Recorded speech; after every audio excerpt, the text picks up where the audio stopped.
karon sa Alevea project, no? So muna yung S place. So tara, let's check. Muna yung front or entrance nato sa Alevea.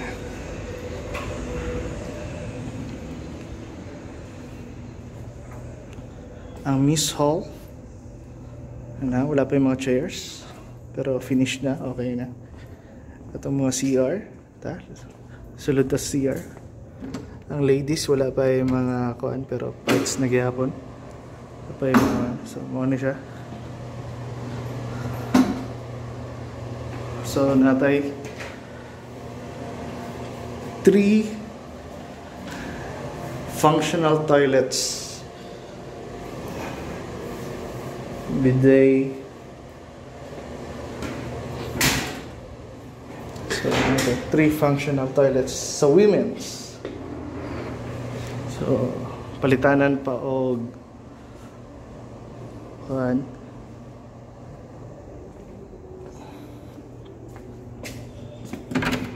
Sa gents. So, we have 1 functional toilet sa gents.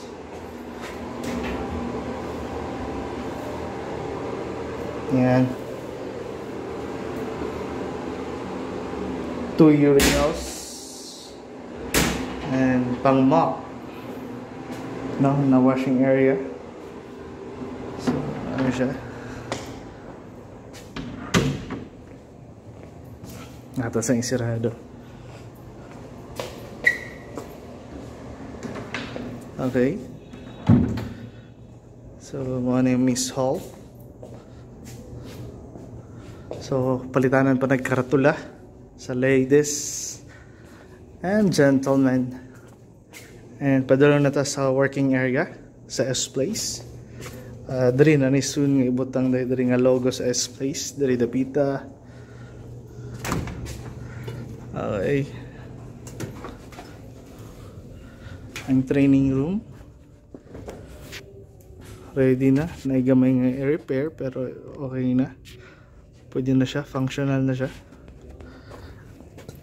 Kita na ito, sigan natin ng lights. So, okay. And the function area. Working area na to.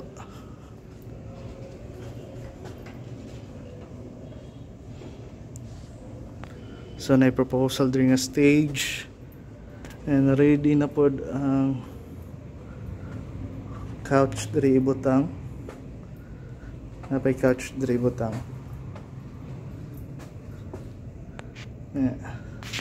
Actually, gamay na siya nga retouching sa pintura. And ready to use na siya. And tara, ito ta sa manager's office.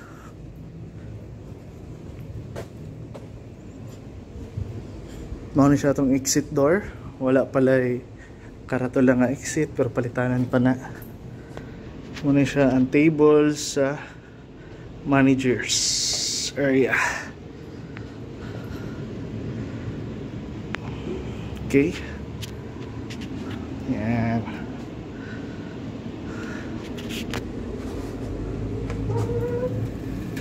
Tapos ito yung ating mga utility area para sa electrical tsaka IT room. So, mura hapit na dyan ni Mahaman, gamay na lang.